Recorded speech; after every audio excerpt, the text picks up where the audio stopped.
Safna Jara duga o jabira namanya ka foko duga ko jabira ma kelenga danga o te foike radio Nura FM bi kononton ani nani tomi murumuru duru la seli obike ka bo jela koroji konyumani wuradala nega duru sira 76 33 43 03 76 33 43 03 Abu Siranyanta ma amma goshika do nanya goshika do kuna fondi sebe fola mun na me bona so madana encore de mako nouvelle horizon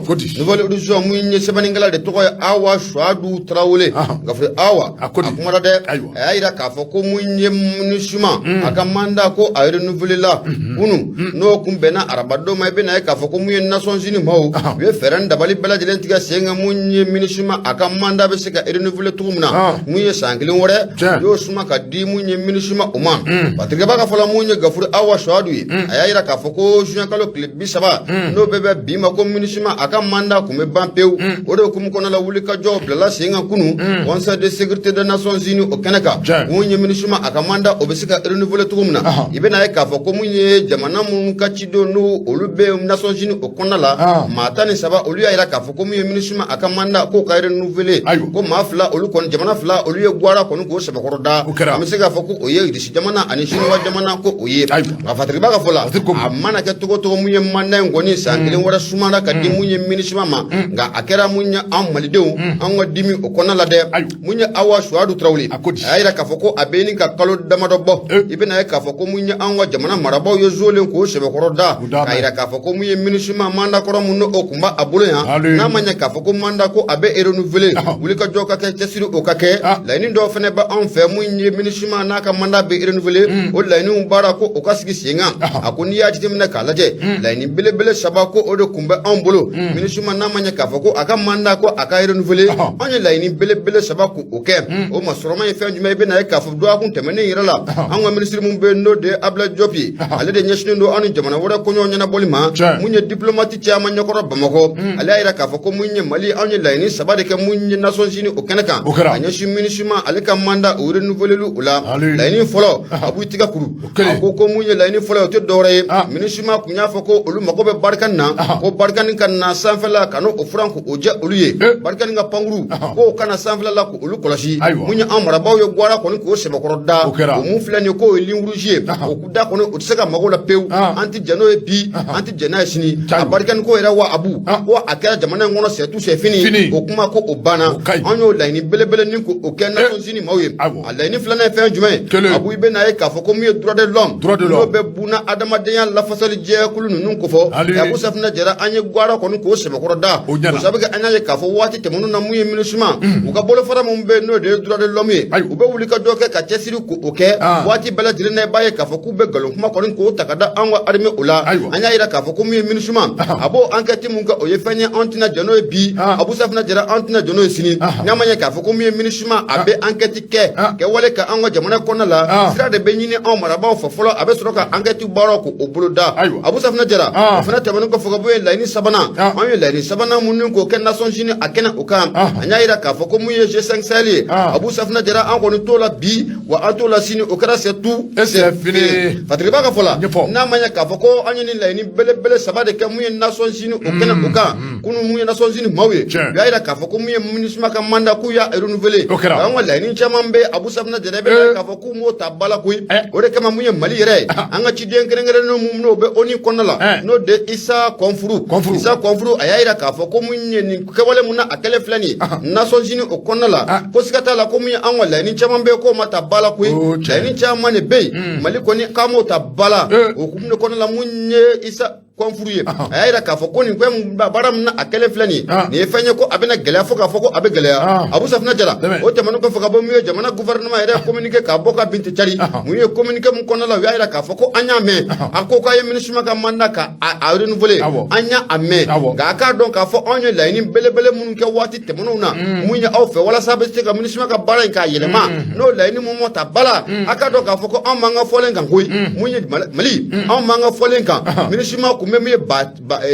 bayɛrɛya min na yan MINUSMA kun bɛ baara mun na yan enquête minnu n'u kun b'o boloda an ka jamana kɔnɔ a ɲɛsin mun ye droit de l'homme ko o ma anw y'o kɛwale minnu ko o fɔ an b'o ta bala wa o ye fɛn ye an tɛna jɛ n'a ye bi an tɛna jɛ n'a ye sini Mali marabagaw kɔni y'a jira k'a fɔ ko mun ye Nations Unies a ye mun ye MINUSMA ka mandat mun ka renouveler an y'a mɛn an y'a faamu nka a ka dɔn k'a fɔ ko anw ye laɲini minnu kɛ aw fanfɛla la an tɛna wuli ka bɔ o laɲiniw kan dɛ wa o laɲiniw a ye MINUSMA ja a ma ja a bɛ taa an ka sira de fɛ n'a a kɔni y'a MINUSMA ka mandat k'a renouveler a ka sigi n'a ye k'a fɔ mun ye an ka laɲini ninnu fana Abu Safinɛ Jara o ye malidenw ka laɲini ye Mali jamana ɲɛmaaw ka laɲini o y'o ye a kan k'o fana k'o ta bala n'a ma ye k'a fɔ ko an m'o ta bala a ye kɛwale min kɛ an y'a mɛn wa an y'a faamu kunnafoni filɛ nin ye an y'a sama ka bɔ Nouvelle Horizon ale kɔnɔna la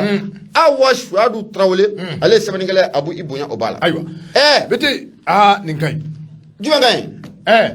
an ka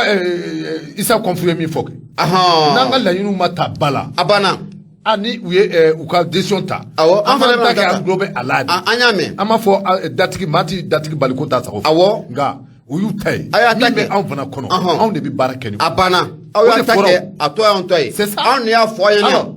MINUSMA ko yɔrɔ barikani kɔni ko o ko banna sa barikani ko banna o banna an tɛ segin o kan bilen alors MINUSMA ka droit de l'homme Sahel ko banna o banna an tɛ segin o kan min ye MINUSMA ka droit de l'homme minnu bɛ yen sanga ni waati bɛɛ lajɛlen na u bɛ nkalon de tigɛ ka da mun ye Mali armée la u b'o de kɛ Mali armée u bɛ nkalon de tigɛ ka da Mali armée la nafa jumɛn bɛ jalasago mun filɛ nin ye maa minnu taara fali kɛ nin waati laban ninnu na mun ye tenitugu dɔ don wa civil de don o ma dɔn n'a y'olu fasa i bɛ MINUSMA de wulilen k'a fɔ ko droit de l'homme a bɛ n'a fɔ yɛrɛ MINUSMA kɛ bɛ n'a fɔ a bɛ anw fɛ yan ni enquête dɔrɔn de kama enquête presque u bɛ yan nin de kama olu bɛ wuli ka jɔ kɛ waati min na n'a y'a sɔrɔ nin n'a ɲɔgɔnnaw kɛra contre l'armée malienne a banna u b'o de kɛ n'an ye Bamanju faga aw b'a fɔ k'u ye civil ye kojugu ne mun ko ye ala k'an sabu an ka taa bɛɛ ka dɔn k'a fɔ ne bɛ n tɛgɛ don i k'a dɔn k'a fɔ n bɛ bɔli sɛbɛn min ni o jɔ ko l'indépendant i k'a dɔn k'a fɔ l'indépendant ka kɛ ni u ka bi bɔli l'indépendant Musa Sayon Kamara ale kumana Musa ko di a ko i k'a dɔn k'a fɔ ka kɛ ni k'a dɔn k'a fɔ gwɛlɛya min ni a tun bɛ ka anw ka Maliba in sɛgɛrɛ kɛrɛnkɛrɛnnenya min ni an b'a wele ko sanction i k'a dɔn k'a fɔ a bɛna bɔ wulikajɔw bɛ sen an bɛ waati min na komi sisan walasa i k'a dɔn k'a fɔ sanction min ni o t'a bɛ ka anw ka jamana in k'a sɛgɛrɛ fɛn min ye i k'a dɔn k'a fɔ kalo 5 ka taa se hakaja kalo 6 ma an bɛ ɲini ka o bɔ o kelen kɔnɔ Baziriba ka fɔ la i k'a dɔn k'a fɔ min bɛ tali kɛ nin sanction na waati min na a taara ka bin anw ka jamana in kan a bɛ kɛ don min kama a y'a sɔrɔ a tun bɛ jamana caman ɲɛna k'a fɔ ko olu tɛna maa dɔrɔn sɔrɔ sanction in kɔnɔ nka an bɛ waati min na komi bi a ye k'a dɔn k'a fɔ minnu bɛ tali kɛ i k'a dɔn k'a fɔ jamana minnu ni olu ni anw bɛ danbɔ caman de bɛ yen i k'a dɔn k'a fɔ nin bɛɛ lajɛlen i k'a dɔn k'a fɔ u nɔnkɔ jamɛ i n'a fɔ anw ta jamɛ cogo min na k'a sababu kɛ nin bɛɛ lajɛlen ka ala deli ye sanction in a bɛ se ka wuli cogo min na o de sababu la maa min bɛ yen k'a dɔn k'a fɔ ni o ye Alassane Ouattara Ivoire président i k'a dɔn k'a fɔ ani k'a dɔn k'a fɔ min bɛ tali kɛ Mamadou Bazoum na ninnu kɔni bɛ wuli ka jɔ bɛɛ lajɛlen na walasa i k'a dɔn k'a fɔ min bɛ tali kɛ CEDEAO u ka lajɛrɛ min ni a bɛna kɛ i k'a dɔn k'a fɔ ka kɛ ni dimanche don ye n'o bɛɛ bɛ jouer kalo tile 3 ma i k'a dɔn k'a fɔ u bɛna lajɛrɛ laban min kɛ a ka jan i k'a dɔn k'a fɔ maa caman kɔni hakili b'a la k'a fɔ i k'a dɔn k'a fɔ min bɛ tali kɛ sanction in na a na wuli ka bɛn ni o ye yanni o cɛ i ka dɔn k'a fɔ wulikajɔ caman bɛ sen na a kɔrɔmasiri ye mun ye maa min bɛ yen i ka dɔn k'a fɔ ni o ye Goodluck Jonathan bɛɛ lajɛlen bɛ a kalama k'a fɔ kabini i ka dɔn k'a fɔ nin wulikajɔ in ni a daminɛna Goodluck Jonathan i ka dɔn k'a fɔ taga segu a bɛ o la o de sababu la i ka dɔn k'a fɔ juin kalo tile 23 ka taa se a tile 24 ma i ka dɔn k'a fɔ ale nana anw ka jamana in kɔnɔ i ka dɔn k'a fɔ ani i ka dɔn k'a fɔ min bɛ tali kɛ Mamadou Bazoum na ale fana i ka dɔn k'a fɔ ale fana a taara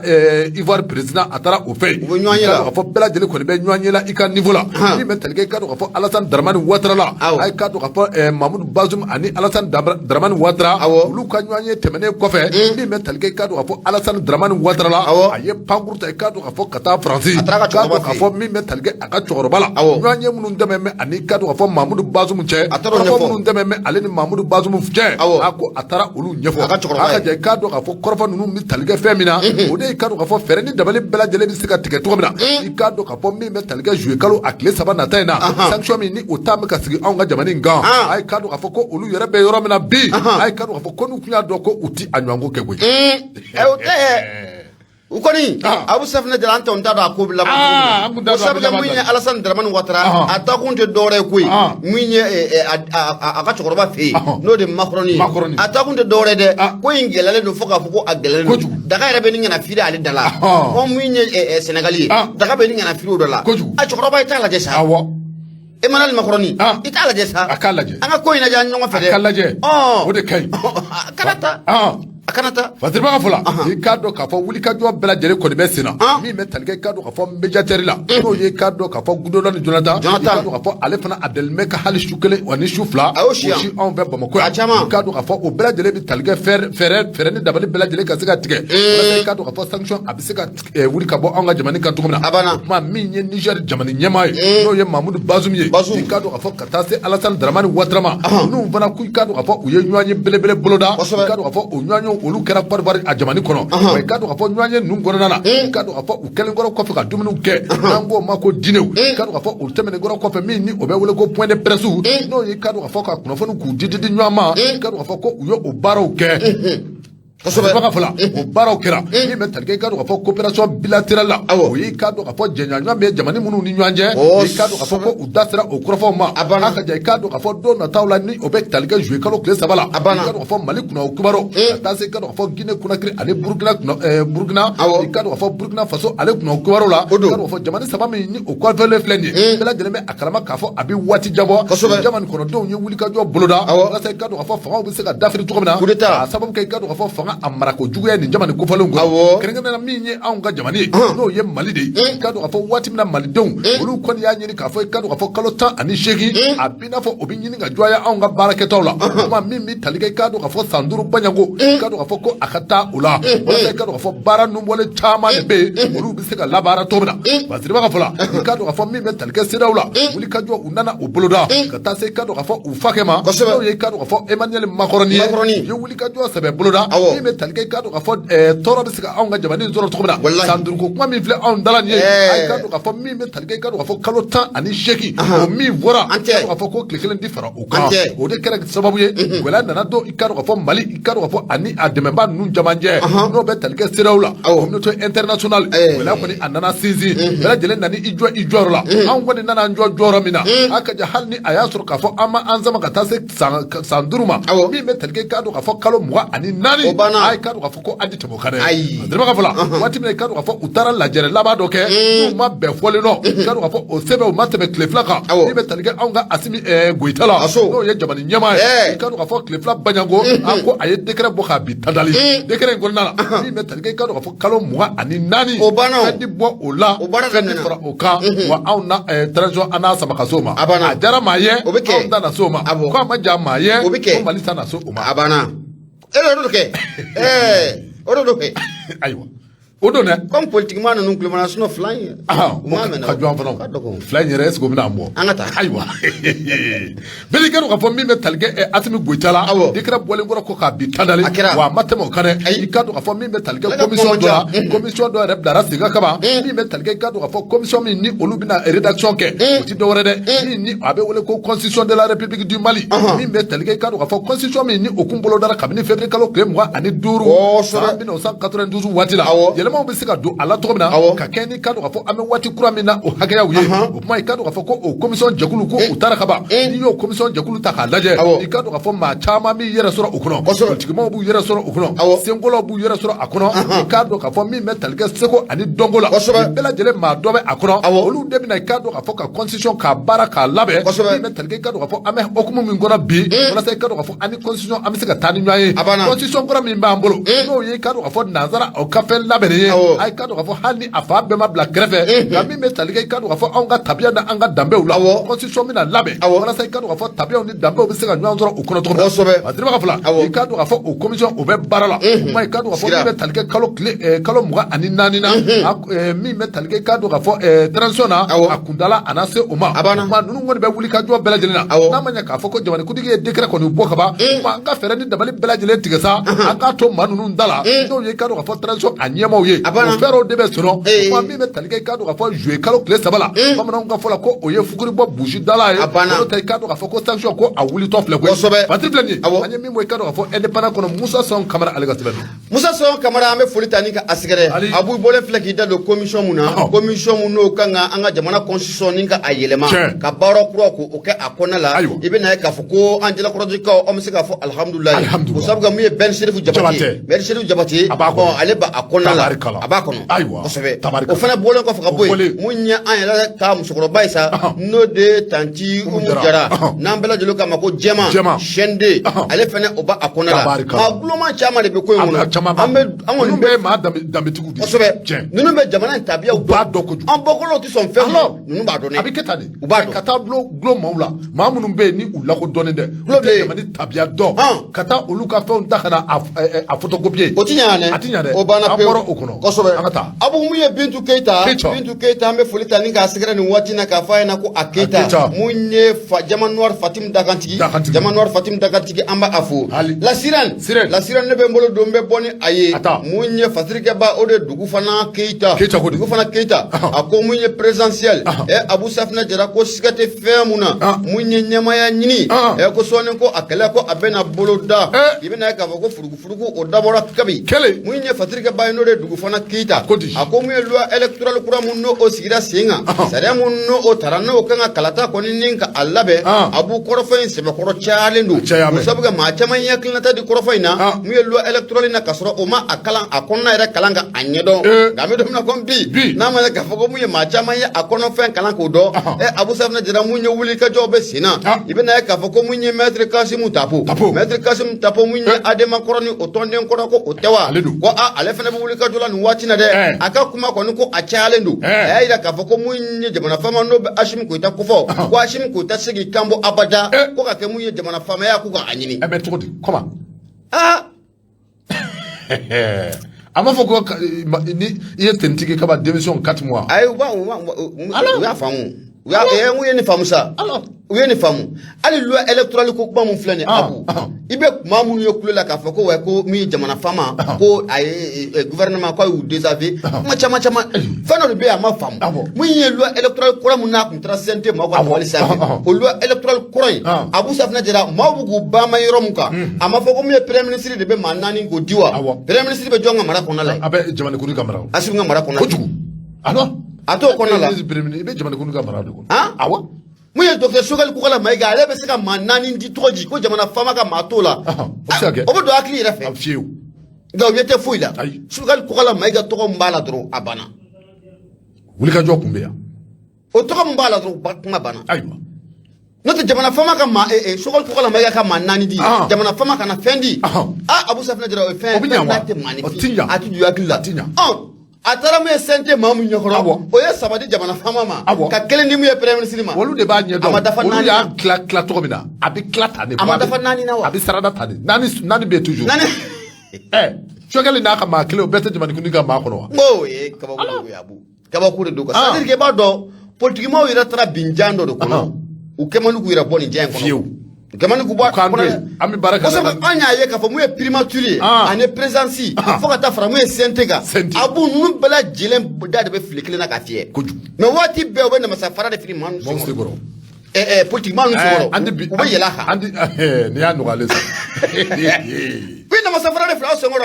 loi électoral barabe kenini abi kenai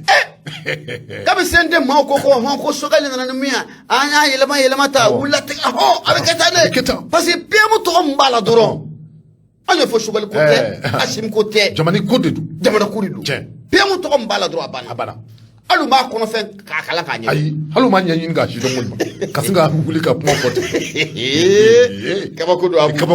abu sabna jera munya dugu fa na keita aya ira ka fo ko munye parti politique abu sabna jera munye ashim kuita alega candidat ko kuma muna abesina ni wati la bayina akele me sababu yeninga ma chama tonshin wuli kujo akoni ye sariya utanun ku gosunyona abu sabna jera be na ka fo mabu gubama femuma no be charte de la transition no ko fo be ngan seba munno o tara transition medam ne wati muna nanga mako charte o seba ko na la kwa ira ka fo Muhammad Beke de transition marabaye ki ye marake transition kono la ke ti segi yere ke cheboye munya masake kalata munno obena ke ga fe mun be ne manu nyina no oko abu safna dira ni be transition kono sisa ye ne transition no oka ba ni démission la e be segi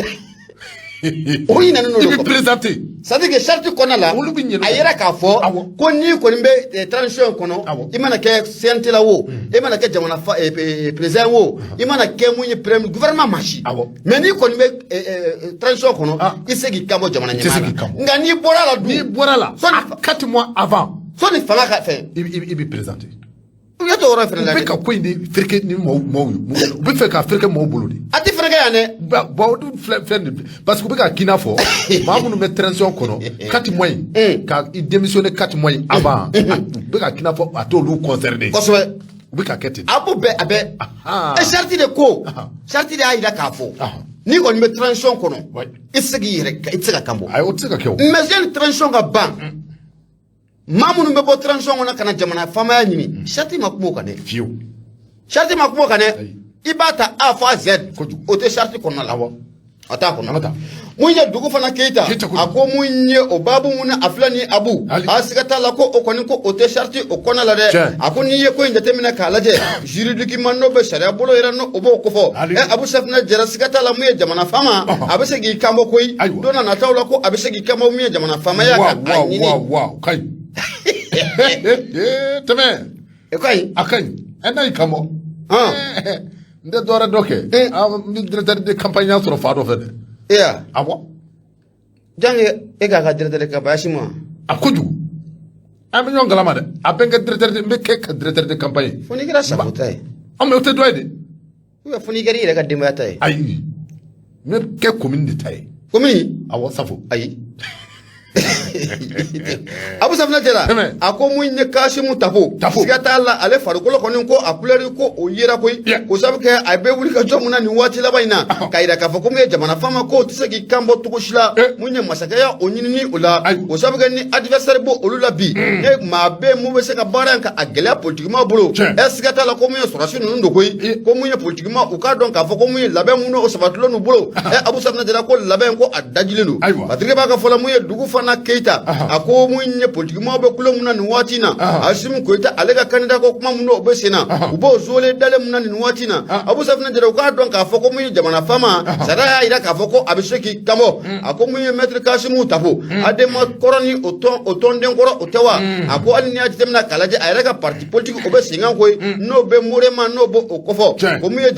kasim tapo abu safna jere abe faka jamana fama ya ko onyini dona natawla alni na ma nyini aka parti tola abu safna jira ko ani shela ka tugumuye parti do oko wala samuye jamana fama ya obeseka nyini tugumuna akuni ya jitemna kalaje munye maître kasimu tapu kwane maka su ndongana ndore docteur bubu shishe ota ishan bolti oyewa premier ministre kro docteur bubu shishe ale munye jika butona ame domna kom bi mata yoro don munye maître kasimu tapu kwane bubu shishe ku kadu kosobe webe na ka fo namanya ka fo ko munye docteur bubu shishe ale sege shela jamana ko na lable o sabe ga ayre jiko se ba ko ke butona ki yera nyini ame domna kom bi munye maître kasimu tapu abu safna jara na bi ga baraka maye bi ame sege bongo docteur bubu shishe abu safna jara ka bi ga bara ko ko ye o sabe ga ale jamana ngono munya felata ko abu go lase ga bubu shishe ale ko ale tunno no ame domna kom bi munye fatrika ba ndo dugu fana keita akoni ayra ka fo ko bara ko abe gala ko sobe munye politique ma o yera ne surasu no nyancira ula lo electoral mun flani ma munu ye tekada fo ka fo ko anyana abu safna jara ala gol koni nala ma bashure ka achama me kashide aywa achama be kashi obike achama obike kuna fani flani anya sama ka bola siran ale konna la dugu fana keita sebani ngala ale ibunya obala bidi kan ko fo dugu fana keita amba fo ka wali mando an kadu ko même boludo messe kado indépendant kono koy dawda sangare ale kumana akui kado ka fo ibora ka krofo mi mbo sisa ken ni fe mi betal ke kado ka fo élection kola bi kado ka fo ministre mi ni o nyeshime administration territorialement de la décentralisation colonel Abdoulaye Maïga ale kote kado ka fo aye badaki sebe badaki gonnana kado ka fo colonel Abdoulaye Maïga aye badaki ci kado ka fo gouverneur aka je kado ka fo commandant de cercle ni arrondissement Niamou ni angu mako sous préfet ministre de la décentralisation, porte-parole du gouvernement, Abdoulaye Maïga, a qui cadre Abi Ada Nunu Gloka, Kerenga gouverneur Katasi cadre commandant Sterkluma, Ani cadre arrondissement Anyama ni Angu Mako Komana, cadre Doretere, ni metel cadre élection Gokmami ni Abesino, Kenny cadre loi électorale ni à l'adaptation ni au Kera, ye cadre à loi à promulguer. Abano, condition cadre à Tegano Black and Way, cadre Barakoniko, Abina Kenny Yedo. Moi, mi metal cadre rapport administration territoriale. Nous jouons bien à Kemouye à élection Gola. Mi metal cadre rapport Banakila. À ministre Konye Uchi cadre rapport Akadouma Mama. Nous metal cadre rapport gouverneur. Commandant de cercle. Cadre rapport arrondissement à Nyama. Angwa Baba commandant. Badriba Fola. Rapport ministre Niouye Abdoulaye Maïga. Maïga qui cadre rapport administration territoriale. Jouera bien à Kemouye do Nataoula. Quelqu'un cadre rapport loi électorale ni cadre rapport Tegano Blackera Allah. Uti d'ore bela de l'emi à autorité indépendante de la gestion des élections. EJ. Angwa Mako EJ. Cadre rapport donc élection organique unique des élections. Au mini au plénier. Ni ya takalaje kadu ko bara famba de bina takadin numa olu ni kadu ko don temenona olu kumi bara chamanga election gokono kadu ko ma semo bara ngono à 100% ga haka jammi metalke deme fitinuna kadu ko olu bi okay ga mi metalke kadu ko joro do be no kumi administration territoriale bolo don temenona ay kadu ko o joro te olu bolo ble ay kadu ko kuna foni ka takadi gouverneur ma kadu ko kuna foni ka sarada kadu ko commandant de cercle ni nyanje kadu ko mi metalke o kuna foni sous-préfet olu fana bɛ se ka kunnafoni k'a sɔrɔ cogo min na i ka dɔn k'a fɔ min ni o bɛ wele i ka dɔn k'a fɔ opération des voitures déploiement des bulletins i ka dɔn k'a fɔ ko u sen tɛ o la bilen min bɛ talikɛ commandant na u sen tɛ o la min wele i ka dɔn k'a fɔ jaabi ni o ye résultat provisoire proclamation min ni o tun bɛ kɛ administration territoriale fɛ a ko olu sen tɛ o la bilen i ka dɔn k'a fɔ min bɛ talikɛ recensement des voitures la ninnu ye baara i ka dɔn k'a fɔ waati tɛmɛnenw na administration territoriale a tun bɛ nin jɔyɔrɔ in bɛɛ lajɛlen lafa élection ko kɔnɔ i ka dɔn k'a fɔ ka kɛ ni loi électorale croyé ko o jɔyɔrɔ tɛ olu bolo bilen kuma min ni a bɛ wele ko centralisation des résultats o tɛ dɔwɛrɛ dɛ élection a mana kɛ ka bɔ togo dɔw la i ka dɔn k'a fɔ jaabiw kun bɛ ɲɔgɔn zalo a ka jan i ka dɔn k'a fɔ min bɛ tali kɛ an ka marayɔrɔ kumabaw la kɛrɛnkɛrɛnnenya i ka dɔn k'a fɔ commandant de cercle olu ka yɔrɔw la kuma jaabiw kun bɛ fara ɲɔgɔn kan min kɛ o yɔrɔw la a ka dɔn k'a fɔ ko o jɔyɔrɔ ko o minɛna u la wa i ka dɔn k'a fɔ ko u tɛ o baaraw fana kɛ bilen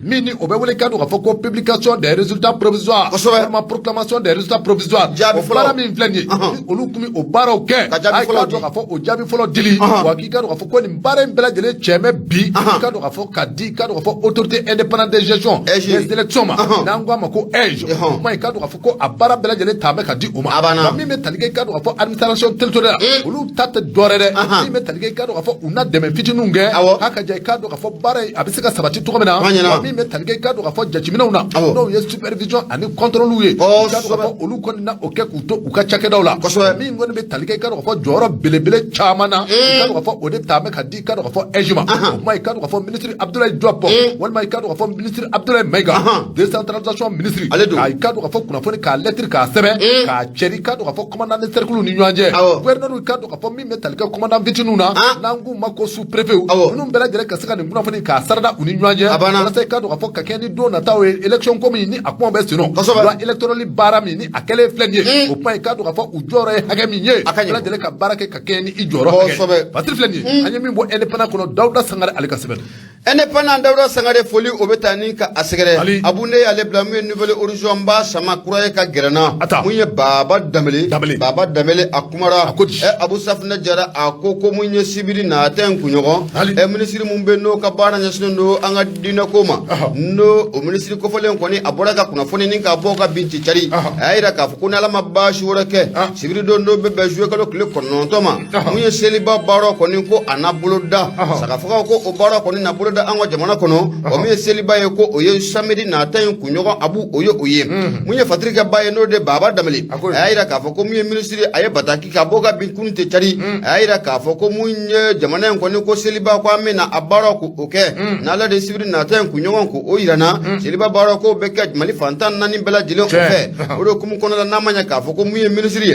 a y'a yira k'a fɔ k'u ye wulikajɔ kɛ ka cɛsiri k'o kɛ commission mun n'o sigilen bɛ ka kalo kɔni ko o ɲini o commission ye wulikajɔ kɛ ka cɛsiri kɔni ka a kɛ a ma ɲɛ mun kɔ mun ye kalo kɔni ko a ma ye abada mun ye tarata don n'o bɛnna kalo tile 28 ma kalo ko a ma ye o de kumu kɔnɔna la ko mun ye seli kɔni ko siga tɛ fɛn mun na Abu Safinɛ Jara ko an ka sigi n'a ye k'a fɔ ko mun ye sibiri nata ye kunɲɔgɔn jamana in k'a daminɛ kɔnɔ fo ka taa bila tile bi a bɛɛ lajɛlen kɔni na seliba baaraw ni ka a bolo da mun ye fatirikɛ ba n'o de Baba Damele a yira k'a fɔ ko mun ye seli kɔni a bɛna kɛ waati la waati mun ne a ka gɛlɛn fo k'a fɔ ko a ka gɛlɛn o sabu ka Abu Safinɛ Jara fɛn caman o gɛlɛyalen don an bɛ don min na comme bi aw jaralaka minnu bɛ ne den caman ko o b'a bolo denw kɔni hali ka finiko Abu Safinɛ Jara ko kɛlen don baara ye an bɛ don min na comme bi an ka jamana o kɔnɔ la ko sabu kɛ fɛn bɛɛ lajɛlen ko o gɛlɛyara a ko ni bɔra yen i bɛna ye k'a fɔ ko fɛn jumɛn fana bɛ n'o gɛlɛyara an ka jamana in kɔnɔ la an bɛ don min na comme bi Abu Safinɛ Jara mun ye saga ye ko a sanni ko o ye baara ye dɛ a dun ka di dutigi bɛɛ lajɛlen bɛɛ mankan ko ka bɔ i ka du kɔnɔna o la nka an bɛ don min na comme bi ko o baara kɔni ko a gɛlɛyalen don kosɛbɛ k'a yira k'a fɔ ko mun sanction mun n'o tara k'an ka jamana k'o sɛgɛrɛ o kɛra sababu ye ni ka gɛlɛya caman ni ko o don an ka jamana o kɔnɔ la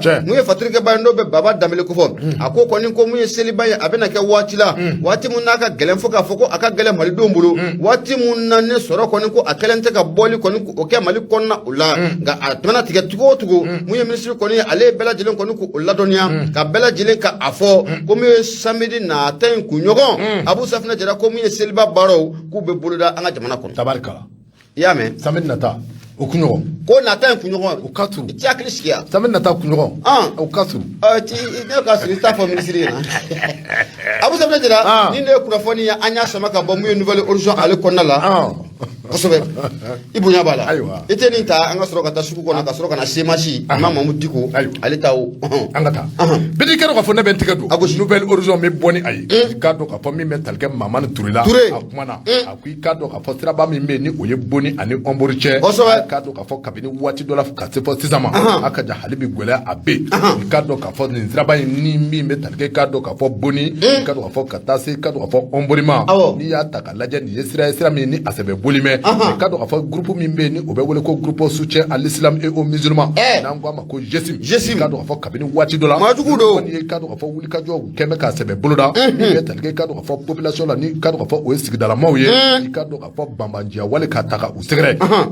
a bɛ kalo kelen bɔ bi n'a ka jan i k'a dɔn k'a fɔ a bɛ kalo kelen bɔ bi walima i k'a dɔn k'a fɔ dɔgɔkun caman i k'a dɔn k'a fɔ kabini mɛ kalo a laban waatiw la fɛn min bɛ talikɛ i k'a dɔn k'a fɔ min bɛ talikɛ mɛ kalo ale tile 25 la bamajiw kɔni k'i k'a dɔn k'a fɔ u taara blokisi ni o ye i k'a dɔn k'a fɔ ka taa dugu in k'a daminɛ a ka jan maa ti don maa ti bɔ kɛn bɛ gɛlɛya belebeleba ye a ka jan min bɛ talikɛ i k'a dɔn k'a fɔ anw ka armée la armée kɔni n'o ye les faama ye olu kɛn bɛ ka wulikajɔ k'a sɛbɛ boloda min bɛ talikɛ i k'a dɔn k'a fɔ a ka jan bombardement la nka kɔni yɛrɛla k'a fɔ k'i k'a dɔn k'a fɔ jadima minnu ni u kɛlen filɛ nin ye ka nin dugu in k'a daminɛ walima i k'a dɔn k'a fɔ maa ti don maa ti bɔ kɛmɛ i k'a dɔn k'a fɔ min bɛ talikɛ bamu la n'o ye i k'a dɔn k'a fɔ dugujukɔrɔ bamu i k'a dɔn k'a fɔ u kɛmɛ ka olu de sarada fa bɛɛ lajɛlen fɛ a ka jan min bɛ talikɛ yirikuru a n'a ɲɔgɔnna caman na a ka jan k'u kɛmɛ ka nin bɛɛ lajɛlen k'a sarada i k'a dɔn k'a fɔ maa donbaliya ani maa bɔbaliya a sababu ye o ye Fatiribaka fɔ la i k'a dɔn k'a fɔ min bɛ talikɛ armée la a kɛmɛ ka wulikajɔ k'a sɛbɛ boloda e ko don nataw la i k'a dɔn k'a fɔ ka kɛ ni instructeurs russe minnu ni olu bɛ an fɛ yan min bɛ talikɛ i k'a dɔn k'a fɔ pankuru na minnu kɔni bɛ ka fɛɛrɛ ni dabali bɛɛ lajɛlen boloda a ka jan i k'a dɔn k'a fɔ u bɛ yili yala la sankolo ale ni ɲɔgɔn cɛ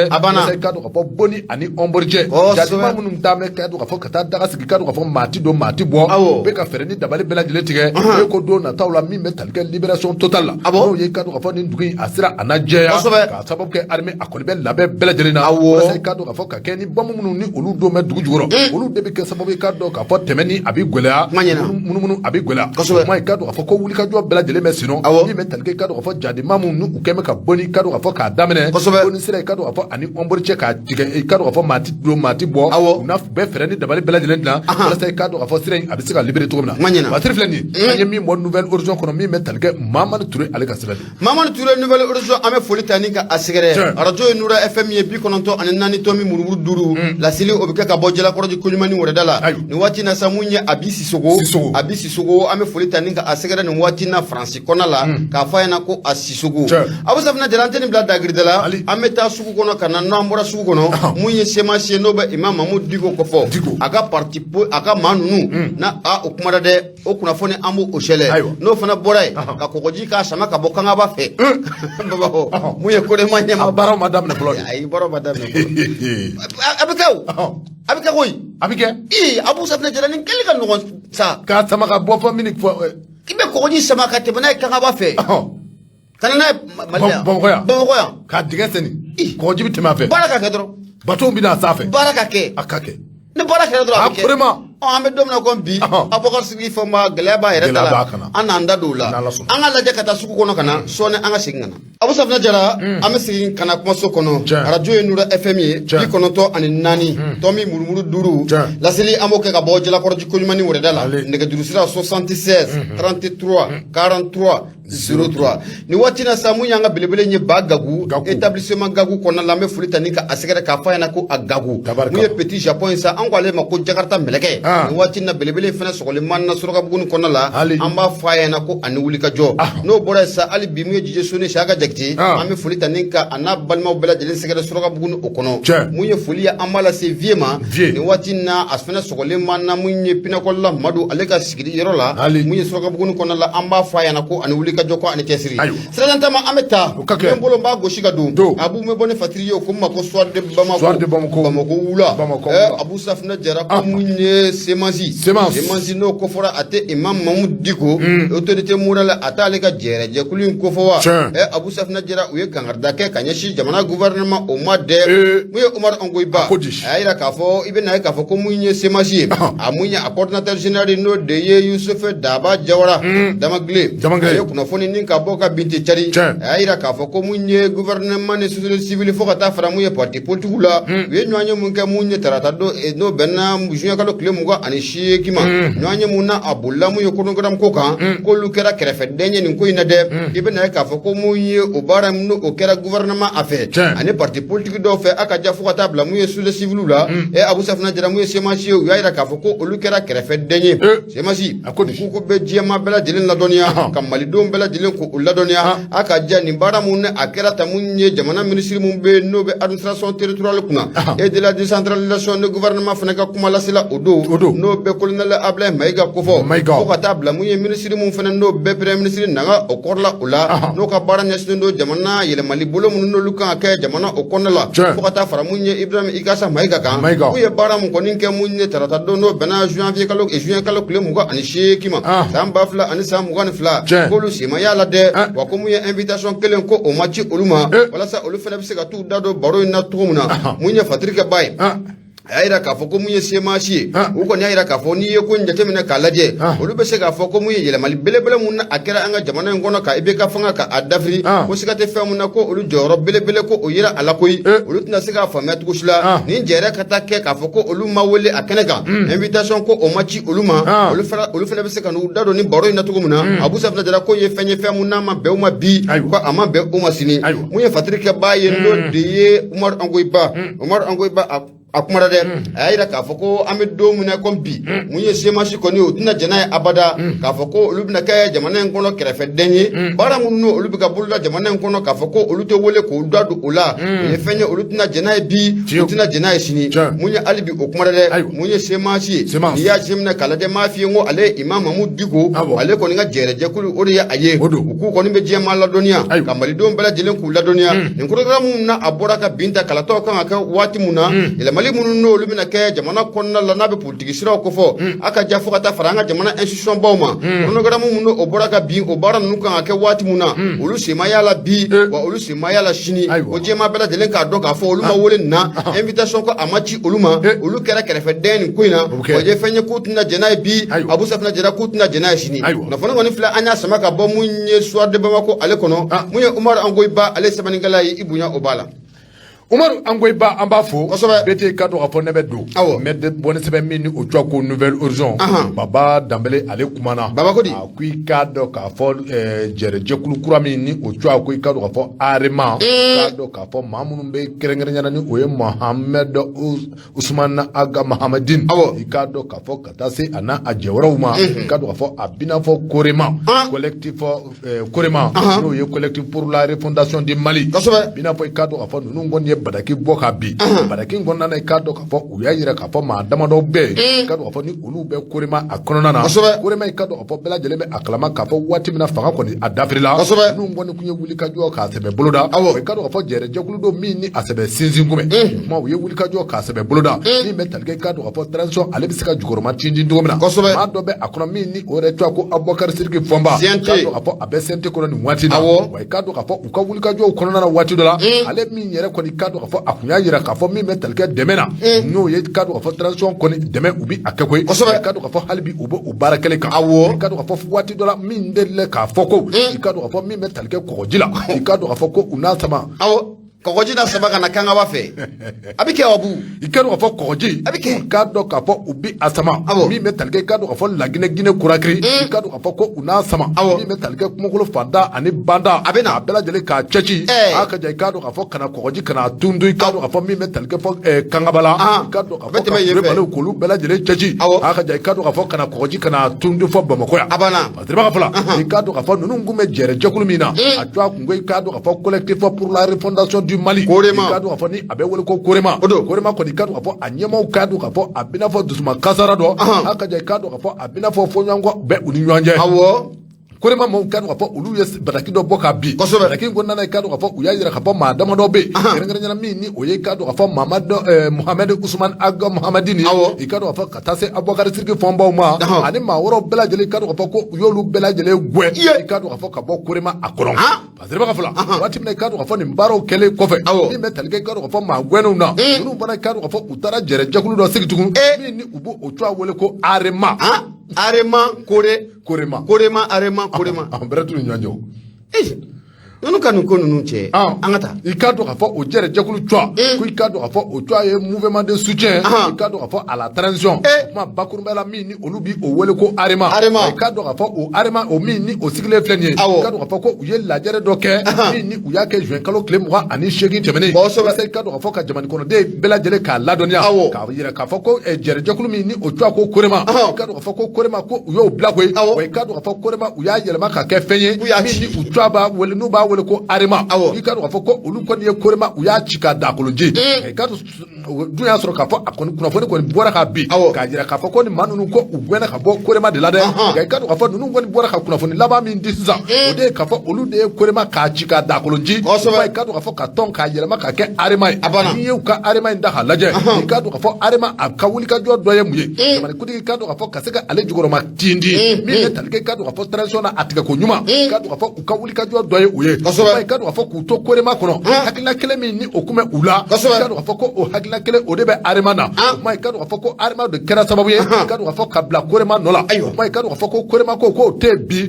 Korema k'o ci mɛ k'o da kolonji. I k'a dɔn k'a fɔ ko u ye Korema yɛlɛma k'o kɛ Arema ye. O kuma i k'a dɔn k'a fɔ Abubakar Sidiki Fɔnba. Ani i k'a dɔn k'a fɔ min ni o ye Mohamed Ousmane Aga Ousmane Mahamadine. I k'a dɔn k'a fɔ ka taa se jɛrɛjɛkulu ka taa se maa wɛrɛw ma. Ninnu kɔni i k'a dɔn k'a fɔ u bɛ nin jɛrɛjɛkulu kura in na. Jɛrɛjɛkulu kura min ni u bi a wele ko Arema. Kuma i k'a dɔn k'a fɔ wulikajɔ kɔni u n'a a kɛ koyi. Transition a bɛ se ka sabati cogo min na. I k'a dɔn k'a fɔ olu hakaja n'a y'a sɔrɔ k'a fɔ ko u ye Korema k'o ci k'o da kolonji. Min bɛ tali kɛ jɛrɛjɛkulu kura la k'o sigi. Kuma olu o jɛrɛjɛkulu kura ye. U ka kɛlɛ n'u ka wulikajɔ. Dɔwɛrɛ tɛ dɛ. A bɛɛ lajɛlen ye transition ko ye. Ka transition dɛmɛ. I k'a dɔn k'a fɔ transition u bi a dɛmɛ. Hakaja i k'a dɔn k'a fɔ kɔgɔjiko kuma min bɛ u da. Wa ko i k'a dɔn k'a fɔ a kɔrɔfɔ ma bila dɛ. Wa i k'a dɔn k'a fɔ don nataw la. Hakaja o hakilina minnu ni olu bɛ u ka miiriya kɔnɔ. O baaraw ko don nataw la ko u bi fɛɛrɛ ni dabali bɛɛ lajɛlen tigɛ. Hakaja min bɛ tali kɛ i k'a dɔn k'a fɔ kɔgɔji la a bɛ se ka na cogo anw bɛɛ Bamakɔ yan. Batiri filɛ nin ye. I k'a dɔn k'a fɔ an ye min bɔ min bɛ tali kɛ nouvelle horizon kɔnɔ. Baba Dambele ale sɛbɛnni kɛ nɔ. Baba Dambele foli o bɛ taa ni k'a sɛgɛrɛ. E dun bɛ yɛlɛ kɔgɔji kɔrɔ. A bɛ na o. E kuma e tɛ kɔgɔji nani fɛ wa. A ye ka kadi de o. Alors.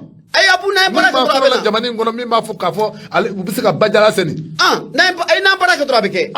C'est possible. A ko ten o. parce que danganiya b'u bolo danganiya ti dɔwɛrɛ dɛ a ko baara de ni baara de kɛra a bɛ kɛ a baara in bɛ se ka hali mun tɛ Bamakɔ ye kɔgɔji bɛ sama kan a bɛ tɛmɛ ka taa fɔ Kolokani anw fɛ yen awɔ kɔma ni baara kɛra a bɛ taa alors kosɛbɛ Abu Safinɛ Jara an b'a da limanaw tulo kan k'a fɔ ko mun ye salon de média ye i n'a fɔ an y'a fɔ kanubaw ɲɛna mun ye salon de média ale ye kɛnɛ de ye a ka di bɛɛ lajɛlen ye i ka arajo kɔni a ka ye nin kɛnɛ o kan o de kumu kɔnɔna la Radio Nura FM an ye zuolen k'o sɛbɛkɔrɔ da ka wuli ka jɔ k'o kɛ ka cɛsiri o kɛ nin baara mun na a bɛna boloda ta n'a bɛ salon de média n'a a b'o kɔfɔ Radio Nura FM ale kana kɛ den kɛrɛfɛ ye a ko la ale ka ye a kɛnɛ o kan ale n'o y'a sɔrɔ a musaka ko o ka ca musaka minnu bɛ taa a da fɛ Abu Safinɛ Jara a baara ko o ka ca o de kumu kɔnɔna la an b'a ɲini kanuba ni dɛmɛbaga bɛɛ lajɛlen fɛ maa de y'a dɔn k'a fɔ k'i bɛ se ka dɛmɛ ta ka Nura FM k'o sɛgɛrɛ nin baara in kɔɲɔ kɔni na dayɛlɛlen don bɛɛ lajɛlen a y'an dɛmɛ an ka nin baara in ka a kɛ ɲɔgɔn fɛ a ka arajo Abu Safinɛ Jara nin y'a dɛmɛ sira dɔ ye wele 76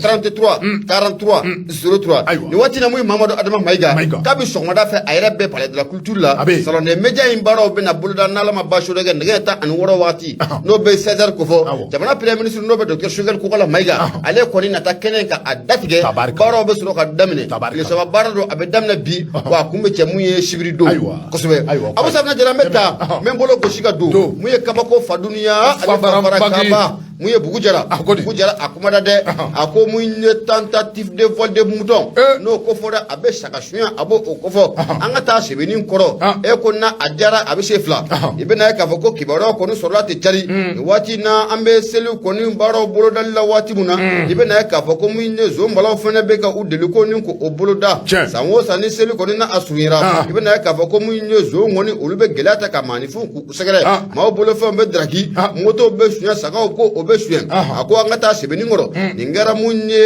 araba don n'o bɛnna suɲɛkalo tile 22 ma nɛgɛ ɲɛ 2 wagati n'o bɛ 2h du matin o kofɔ i bɛ na ye k'a fɔ ko nin ye maa dɔw ye mun ye nin ye jɛrɛjɛkulu dɔw ye bandiw dɔw kɔni don Abu Safinɛ Jara mun ye sɛbɛnni kɔrɔ du dɔ kɔni bɛ u taara o kɔfɛla ka taa bɛɛ lajɛlen ka a minɛ i bɛ na ye k'a fɔ waati mun na u ye du in kɔfɛla ka a minɛ u ye kogojan ni k'o ta cɛ cari maa kelen kogota bala ale ye kogota ni k'i cun o y'a sɔrɔ sagajigi belebele dɔ kɔni bɛ ninnu ka du kɔnɔ o sigilen bɛ yiri o la mun ye maa mun ye kogo yɛrɛ ta o sabu kɛ mun ye bandi ninnu cɛla a yɛrɛ k'a fɔ ko ale fana de setigɛ ko o ka di kogota k'o ka nɔgɔ ale bolo o de ye cɛ fɔlɔ Jara a banna cɛ fɔlɔ Jara a lajɛ koɲuman a tɛ nin cɛ fɔlɔ Jara tɛ ne y'a fɔ a ye walahi a jelila ka n'a ma suɲɛ non il faut bien voir a filɛ nin ye i ɲɛ b'a la o cɛ fɔlɔ Jara cɛ fɔlɔ Jara i dɔgɔnin ye nin de Abu Jara a tɛ nin ye wa ayiwa a ye komi e ko ten a y'a filɛ a lajɛ yɔrɔ ka jan ne na o Abu Safinɛ Jara waati mun na ko min ye jarakɛ n'o bɛ cɛ fɔlɔ Jara kofɔ a ye kogo ta ni k'i cun walidu kɔnɔna la ka taa mun ye si sagajigi belebele ye ka taa a fɔni ka bɔ yiri la cɛ fɔlɔ Jara ɲinɛna fɛn mun kɔ saga in ka girinna ale yɛrɛ koyi cɛ fɔlɔ y'a lajɛ ko a bɛ saga labɔ kogo fɛ cogo bɛɛ Abu Safinɛ Jara a ma se o hukumu kɔnɔna la i bɛ na ye k'a fɔ ko mun ye sibantɔ ale tɛ ladilikan mɛnɛ mun ye du kɔnɔmaw kɔni nana bɔ a kalama kunkan kɔni ko o sɛbɛkɔrɔ cayara o yɔrɔnin bɛɛ mun ye cɛ fɔlɔ Jara ye a ye saga in ko o bila ka kogo kɔni ko o ta a y'i bolo maga kogo la dɔrɔn Abu a tɛmɛna mun ye du kɔnɔdenw ye a gɛnni ko o daminɛ k'a gɛn k'a fɔ k'a ka di k'a gɛn ko a ma di o taara bolo kɔni ka taa da cɛ fɔlɔ kɔni Jara a kan Abu Safinɛ Jara waati mun na bolo kɔni ko o dara a kan o y'a sɔrɔ mun ye ani maa minnu talen don ka taa ni saga suɲɛ ka taa baaraw boloda olu ye ji kɛ butɔn na a mɛnna olu dɔw yɛrɛ kɔni ye fɛɛrɛ dabali kɛ k'u bɛ polisilakaw wele walasa mun ye u terikɛ a bɛ se ka kisi cogo min na nka Abu Safinɛ Jara i bɛ na ye k'a fɔ waati mun na maa ninnu ye cɛ fɔlɔ Jara k'a gɛn k'a minɛ u tɛgɛ la Abu Safinɛ Jara u ye bugɔli d'a kan k'a bugɔ k'a ka di k'a bugɔ k'a man di bugɔli mun n'a bɛ bɛn bɔ ji la a ma ɲɛ mun kɔ mun ye cɛ fɔlɔ Jara a kɛra c'est tout c'est fini i balimakɛ an bɛ dugawu kɛ Ala k'a dayɔrɔ suma n tɛ dugawu kɛ ayi nson tɛ se ka nson t'an balima ye n tɛ dugawu kɛ su ye ayi adamaden tɛ n'a sara Abu Safinɛ Jara ko mun ye cɛ fɔlɔ Jara ale kɔni kɛra c'est tout c'est fini i bɛ na ye k'a fɔ ko ani maa minnu kɛlen bɛ ka taa nin baara in ka a boloda olu kɔni ye fɛɛrɛ dabali bɛɛ lajɛlen kan ka cɛ fɔlɔ somɔgɔw k'u wele k'a fɔ ko mun ye cɛ fɔlɔ kɔni an taara mun ye baara kɔni o la cɛ fɔlɔ kɔni k'a kɛra furu ye o yɔrɔnin bɛɛ i bɛ na ye k'a fɔ ko a somɔgɔw kɔni y'u kunda mun ye Gabriel Ture ka cɛ fɔlɔ ka taa a su kɔni ka taa a don ka sudenw baaraw k'o boloda cɛ fɔlɔ Jara Abu Safinɛ Jara seliba saga ale tɛna a mansi a tɛna dun akira bara de ay ni wati na ni mi farati wallahi ni mi farati saga ko ingelara de mo mana saga saka be sisan problème do ko jim ku ba shwe mais tiens là c'est pas facile ay seli nyako lera la wallahi Abou Safina Jara amba yini Mali police ni gendarme fe ko ka joke ko patrouille ko caya ka buluda seli nyako la na Abou Safina Jara mu ne zo mbala buga de umda mani fu buga motoro aga chane wallahi buga motoro saka chien moto chien dakari ni nanyo no ka dakari abana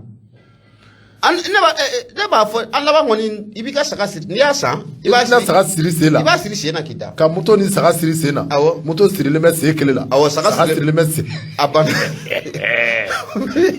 ibolo bele gara ko fona bente kedo mais bo sebe mi ni ocho la sirène ka do ka fo ka keni u ka biboli mi ni o ye juin kalo clip bisaba sa 2022 ashi touré akumana puis ka do ka fo mi ni o be wole ko ka do ka fo compétition no te dore de tikmo ka do ka fo olu kono bi ne ka do ka fo nywanda ko u bi na damle ko hali atime bela jele be akrama kabini wati dola sida o koni olu ye sanction ko ta khasigi anga ngene ka do ka fo coup d'état mi ni o kera 18 août 2020 ka fo kabini o temena ni be talike ka do fo kalo tani sheki o mi ni o kundira ka do fo o bora ama fa ka do fo mi me talike calendrier kola ki ka do fo jamani nyama ni o be talike transo anyama la ka do fo bibi na ko o ye fien bo dadi politiquement ma ka sababu ke ka do fo calendrier électoral ki ka do fo wati afora calendrier te dore ka do fo election abina temeteme do mununa election qualité akachangu sebe adam na referendum na dati o no o do kanga ke do mununa yo bela jele ko sarada yo bore mi me talike ka do fo meru ka kalafili la num bela jele wati campagne bi damene domi datu domi yo olu bela jele ko mi me talike député utala ani ka do fo présidentiel premier tour na deuxième tour yen bela jele fese ka do fo calendrier kono wati mi ka do fo ni mbare ni président de la république ka do fo Assimi Goïta akelen goro ko fe kan mbare nge ay ka do fo ame wati mi ko mi bi kwa kemina fo politique mo ka dugu ka nyugu wala say ka do fo domi vora ka kasinga 600 ati 600 muye ne muna mun fiye wallahi transition be ban wati muna politiquement tamam shamam ta jila de nyado sigala je ni fa flani ya wo chila kala tat kan be na ko aywa akla ka be kan be na abaka toro chama me yive aba so len chama ko nanu nyongo chere angata fazil ba fola ka do ka fo mi ni o be wole ko compétition abina fo kabine ngala dire ko kuma ni afora a politiquement ka do ka fo ko a chama ni so jamais sababu ke ka do ka fo ado yera se be pressé me aka je ka do ka fo do bi nyini ga fo bali ko fo ka do ka fo do bi nyini ga dumeli ko dum ka do ka fo fazil ba fola aya jira ka fo ame wati ne ko me bi a politiquement ku se be pressé me ka sababu ke ka do ka fo kabine campagne ko ni ada fo a wati fora ay ka do ka fo ko pressé ko ni oye ka do ka fo wati mi ni a fo girigiri kɔni ko u y'a daminɛ koyi k'a dɔn k'a fɔ dɔw kɔni bɛ ka kuma caman fɔ wa k'a dɔn k'a fɔ i n'a fɔ i tun ye kɔrɔfɔ dɔ fɔ ka tɛmɛ kosɛbɛ kɛrɛnkɛrɛnnenya maa minnu ni olu ni présidenteli ka kan maa minnu bɛ yen k'a dɔn k'a fɔ ni olu ni présidenteli a man kan wa k'a dɔn k'a fɔ ko a b'i n'a fɔ a caman bɛ bi a ka jan an bɛ ka taa cogo min na ni kunnafoni kɛ k'a dɔn k'a fɔ ko a dɔw yɛrɛ dan na fɔlɔ ko bi tigɛ koyi k'a sababu kɛ k'a dɔn k'a fɔ a dɔw bɛ ka yira min bɛ tali kɛ jamana kuntigi la k'a fɔ ko ani présidenteli ko o man kan k'a sababu kɛ k'a dɔn k'a fɔ ko a yirala k'a fɔ min bɛ tali kɛ constitution na walima min bɛ tali kɛ charte de la transition na ko k'a dɔn k'a fɔ n'i y'o kɔrɔfɔw ta k'o lajɛ ka taa kɛ ani loi électorale k'u ta k'u lajɛ i k'a dɔn k'a fɔ waati dɔ la a bɛ n'a fɔ kɔrɔfɔw u bɛ fɔ ɲɔgɔn kɔ nka k'a dɔn k'a fɔ min ye politikimaw ye politikimaa caman de bɛ yen k'a dɔn k'a fɔ min bɛ tali kɛ compétition na a ko u ye a baara u y'a daminɛ kaban wa k'a dɔn k'a fɔ an bɛ waati min na komi bi a caman de bɛ yen min ni u pereselen bɛ k'a sababu kɛ k'a dɔn k'a fɔ dati min ni a fɔra n'i ye se k'u ye bi a ko k'a dɔn k'a fɔ ko u bɛ dugu u bɛ a ɲugu a ka jɛ k'a dɔn k'a fɔ. Abu wallahi mu ye élection bɛ kɛ waati min na a bɛ nin caman sɔrɔ ko n'a ni ɲɔgɔn cɛ fo ni kiiritigɛlakaw y'a ko suba dɛ n'o tɛ n'u y'a ko teliya wallahi ni politikimaa caman bɛ yen u bɛ kule la bi a b'a bɛɛ sɔrɔ kasobonba la o cɛ a tila bɛɛ bɛ taa kasobonba la n'i y'a mɛn Assimi bɛ kɛ candidat ye Assimi tɛ kɛ candidat ye e bɛ fiɲɛ la de kɛ i bɛ fiɲɛ la i bɛ taa kaso la awɔ campagne bɛ maa caman sɔrɔ yen a bɛ maa caman sɔrɔ dɛ u ye mun kɛ o b'a dɔn o cɛ cɛ o cɛ de jamana nafolo kɔni k'a buruja i bɛ taa dɛ a bɛ maa caman sɔrɔ yen i bɛ taa i k'i sigi a lajɛ Haji Touré a ko i k'a dɔn k'a fɔ i dafisera kɔrɔfɔ min ma sisan o ti dɔ wɛrɛ dɛ n'i y'a ye k'a fɔ ko politiquement caman de bɛ yen i k'a dɔn k'a fɔ ko u pereselen bɛ bi a ka jan i k'a dɔn k'a fɔ waati min ni a fɔra lajɛlen bɛ a kalama k'a fɔ wulikajɔ min ni o bɛ sen nɔ kɛrɛnkɛrɛnnen k'a dɔn k'a fɔ lutte contre la corruption a n'a ɲɔgɔnna tɔ minnu ni olu baaraw bɛ sen nɔ a k'a dɔn k'a fɔ n'a ma ɲɛ k'a fɔ ko politique ko o kuma fɔra don nataw la e ko o lutte contre la corruption ko kuma minnu bɛ sen nɔ walima o baaraw minnu bɛ sen nɔ e ko ni campagne fana surunyana e ko ɲinɛ tɛna kɛ o kɔ de ko lala ko nin dɔw ye sababu ye politiquement b'a fɛ ka presser cogo min na walasa i k'a dɔn k'a fɔ n'a ma ɲɛ k'a fɔ ko dɔw kɔni fɔra ka ban fɛɛrɛ ni dabali bɛɛ lajɛlen ka se ka tigɛ walasa i k'a dɔn k'a fɔ olu ka se ka don u ka campagne kɔnɔ Fatiri filɛ nin ye an ye min bɔ la sirène kɔnɔ Haji Touré ale ka sɛbɛn olu tora campagne kɛ kaso buma kɔnɔ ye jama fana bɛ yen jama bɛ yen olu de est-ce que olu tɛ voté o kɔnɔ tɛ jama bɛ yen olu ta ye procuration de ye bɛ voté yan procuration kɛ maa minnu bɛ yen ni ɲangiliba t'u kan nka procuration fana hakɛ bɛ la dɛ jamana in kɔni na procuration kuma ka ca dɛ a kuma ka ca i b'a dɔn jamana in yɛrɛ élection min ɲagami yɔrɔ damadɔ de la parce que mun ye Bamakɔ k'a ka ca nka Bamakɔ tɛ voté dɛ a tɛ voté Sikaso région olu de bɛ voté ani Moti olu de bɛ voté kosɛbɛ kosɛbɛ olu kɔni bɛ voté o de kama mun ye jamana in élection maa caman bɛ yen u bɛ girin Sikaso kan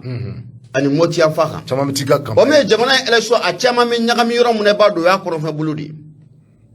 u bɛ dugu dɔw fɔ k'a b'a la k'a naissance an ma dugu minnu ye u bɛ dugu dɔw fɔ ka jama sugu dɔw ye jama sugu dɔw fɔ ye k'a sɔrɔ n'i taara lajɛ i bɛ taa sɔrɔ buguda 2 ale i bɛ taa mɔgɔ min sɔrɔ a kɔnɔ a tɛ tɛmɛ mɔgɔ 20 a tɛ tɛmɛ o kan